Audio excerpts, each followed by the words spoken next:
What's up, guys? This is Coach Grant with First Down Training, and today we're going to be talking about 5 tips to be the starting quarterback on your team. Let's get started.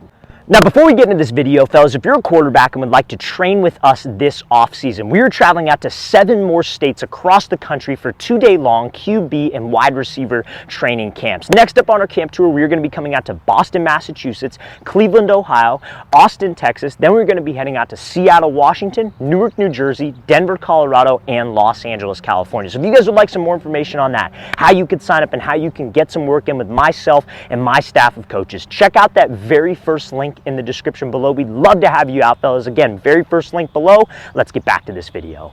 All right, guys, the first thing we're going to talk about that's going to help you become the best quarterback on your team and the starting quarterback will be confidence. So confidence is one of those things that is not talked about enough in the quarterback community. I don't talk about it enough, and it is one of the most important, essential things that every quarterback needs. Now, throughout the course of this video, we're going to give you a bunch of different tips, a bunch of things to work on, but we're not just going to tell you to work on them. We're going to tell you how to actually work on them. And for this example, confidence, we're going to tell you how to actually improve your confidence. So something that I was told at a very, very young age that stuck with me for a long time, something that I wish I would have known a long time ago, was to have that next play, one play at a time mentality. Sometimes as a quarterback, and I know how quarterbacks think. I played quarterback, I understand the position. You guys think that, you almost have that like control freak attitude. I got to do everything myself. I got to make the big play. I have to do this. I have to do that. And I had a coach tell me when I was young that you're a part of an 11-man team, right? For a perfect football play, for a play to work, all 11 guys have to do their job, right? So it's not just you doing your job. You can only focus on your job and the plays that you can control. And when I understood that, that took my confidence, that took my mindset approach to the game to a whole nother level. Now, what does that exactly mean? So many quarterbacks, and I was one of them. I was the big rah-rah guy, you know, throw a touchdown, get super fired up, and then I'd throw an interception, and that would totally ruin my mental state. I'd be pissed. My game would go on the toilet because I would be so upset. You cannot have that roller coaster of emotions. You have to stay even-keeled, and you can't let your emotions be dictated by the result on the field. You have to be the exact same emotional and mental state throughout the course of a game, throughout the course of a practice, to remain confident in your abilities. Now, confidence comes from actually doing the work. Like, obviously, you have to do the stuff that improves your mechanics, your game, but you also have to be telling yourselves the right things. So if you're dictated by the result, if your mental state is dictated by the result of the play, you're going to be telling yourselves the right things and then the wrong things at times because you're letting the play dictate that. You have to be so focused on what your job is. You throw a 50-yard bomb down, feel like, yeah, you could celebrate, but when that play's over, it's over because you're only as good as your next one, right? You throw a pick six, learn from it, move on, next play. Only worry about what your job is, and that's making a good read, delivering an accurate ball, because you can't do everything yourself. You need to be able to delegate. The line has to block, receivers have to catch. If you just focus on yourself, your confidence is going to dramatically improve, and you're going to be a much more successful quarterback. But to be a successful quarterback, if you're not confident and you don't have that right mindset, you will not be successful. All right, guys, now before we get into kind of the physical traits of the position, I want to talk about one more thing that I feel is not something that you can work on the field. It's more of a mental thing, and that is going to be leadership. Now, leadership is one of those things that, again, is not heavily talked about in the quarterback space. I don't talk about it enough personally, but if you're not a good leader, and I don't mean the guy who's going to get in your face, because there are different ways to lead, and that's what we're going to be discussing, but if you're not a good leader, you're probably not going to be the greatest quarterback. Now, you look at every single quarterback in the NFL. Not everybody's Tom Brady. Not everybody's, you know, like a Michael Jordan type leader who's going to cuss somebody out in practice. Everybody leads in their own specific ways, but that's the exact thing that makes you a leader. You have to be yourself, and that is something that not a lot of people understand, because a lot of people think that being a leader is, I got to be vocal, I have to get in guys' faces, I have to do this, I have to do that. That doesn't dictate if you're a good leader or not. A good leader is, can you get people to follow you, and will people listen to what you have to say, and do people trust you? That's what, and do you get the job done at the end of the day? Because that's what matters at the quarterback position. But if you're that guy who's, you know, more quiet, more reserved, you're probably better off leading by example. Because if you're a quiet guy and then you try yelling at people like, hey, come on, like, do this, do that, like, it's so obvious, and every single one of you watching this knows exactly what I'm talking about. It just doesn't sound right coming off that guy's mouth. It just doesn't sound the same. And that's not you being yourself. And that's the first way to get people to not follow you, because you're fake. You're not being yourself. So if you're a quiet, more reserved guy, you need to figure out a way to lead while being a quiet, more reserved guy. So what you can do is lead by example. Show up every day on time. Work your tail off. You know, do all the right things. Get your receivers together. Work with them. You don't have to be best friend, super talkative, extroverted guy, but you just need to be yourself and showcase that you can lead by example. Now, if you are a more extroverted guy, yeah, you could get in people's faces, but you have to be real. That is the biggest advice that I can give to you. You have to be real with your leadership abilities. Now, another thing that you want to try to focus on with leadership is you don't want to be that guy that's degrading to teammates. And what I mean by that is you can get in guys' faces, but you should never put them down. That's one of the worst things that you can do, especially if you're at the high school youth level. Like, everybody sees, the stories about, Kobe and Michael Jordan, all these great leaders, like, getting in full-blown fights and, telling guys that they suck and all this stuff. It's like that, and they're at the highest possible level and they're dealing with grown men, right? And their job is to win freaking championships, and I get that. But in high school, if you say that to another high school, another peer, and maybe they don't view football as seriously as you view football or whatever it is, that's just going to create friction. You should always be that guy that tries to be positive, critique them, but your work ethic is what gives you like kind of credibility with that. Like, so if you're showing up every day, you're working your ass off and you're getting results and you're actually improving, you telling somebody else to do their job, that's going to give you more credibility because you've done it. But if you're that guy who's just an average work ethic guy, or just one of the guys, maybe you just do what's required of you, and then you try getting in somebody's face like that, it's going to turn them off. So leadership, knowing how to lead a group of guys, is one of the best attributes that a QB1 can have.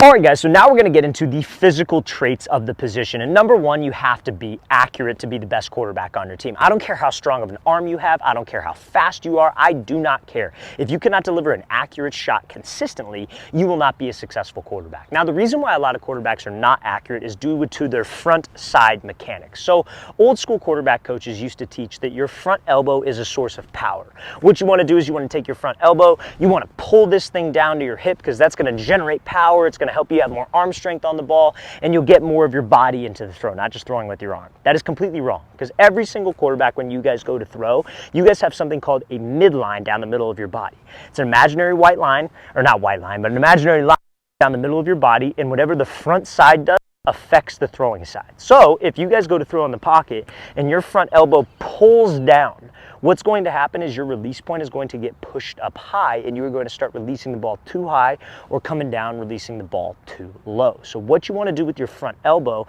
is you want to try to put your hands somewhere by your collarbone so your release point can stay inside your frame.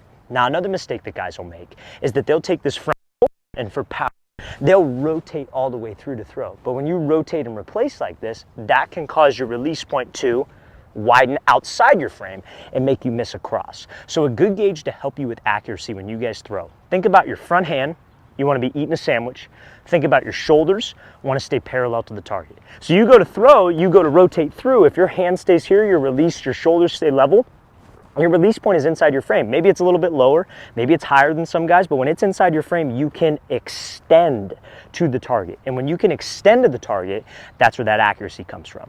A lot of old school quarterback coaches will tell guys when they're missing throws, hey, just flick your wrist at the target, you'll be more accurate. But if you have a flawed front side, you're not going to be consistent. So make sure you're not one of these guys that rips open or one of the guys that pulls down, and you will be a more accurate passer. All right, guys, so the next thing I want to talk about that will make you a starting quarterback on your team is arm strength. So arm strength is one of the most kind of talked about things. I think a lot of people put a lot of strain on arm strength, how far guys can throw it. But honestly, the mistake where a lot of quarterbacks will go wrong with arm strength is they have incorrect mechanics. So a lot of times guys just try to muscle the ball there, right? They're thinking about velocity, they're thinking about distance, and they have all these bad mechanical flaws. Very similar to that front elbow pull or that shoulder rip open that we mentioned in the last clip. So the areas that you want to focus on for arm strength are your legs and your hips. So you're going to generate more power if your base is in a good, consistent spot. So by good, consistent spot, I mean when you go to throw, you want your back foot to be underneath your back hip. So you do not want to be in this super wide position. You do not want to be in this super narrow position. You want to have that back foot underneath your hip,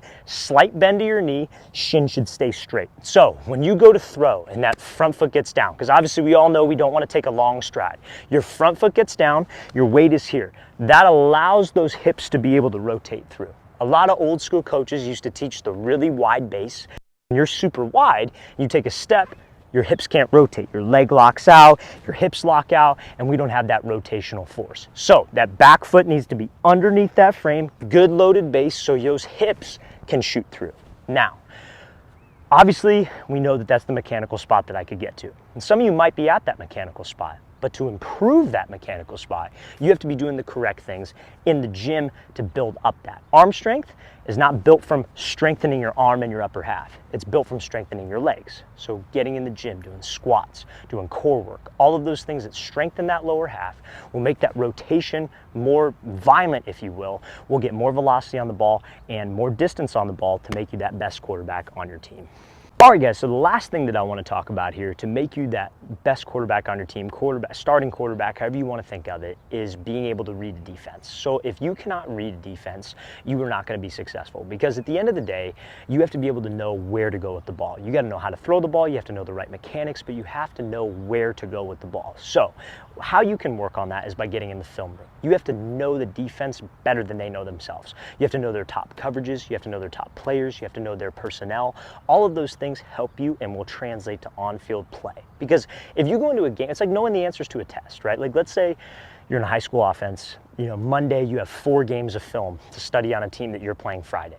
That whole entire weekend, whenever you get the film, Monday, Tuesday, Wednesday, Thursday, you should be familiarizing yourself with their top coverages. You should know who their top guys are. So as an offense, we know where to attack and what our best plays are going to be against their top coverages. And that's all through film study, fellas, but you have to know what to look for on film, and you have to know how to read a defense. So if you guys would like some more material that we offer on how you can read defenses, different videos that will break down different defensive coverages, just post that in the comment section below. We'll send you all the information with all the material we have to help your football IQ improve. But if you want to be the best quarterback on your team, you have to be able to know how to read a defense. All right, guys, really want to thank you for watching. I really appreciate it. If you have any questions at all, don't hesitate to leave those in the comment section below. We always appreciate the feedback. It's always great to hear from you guys. And again, fellas, if you would like to come out and train with us, we are coming out to 8 different states this offseason for 2-day-long QB and wide receiver camps. So again, if you want some more information, how you could link up with us and train, check out that very first link in the description below. I'll see you guys next time.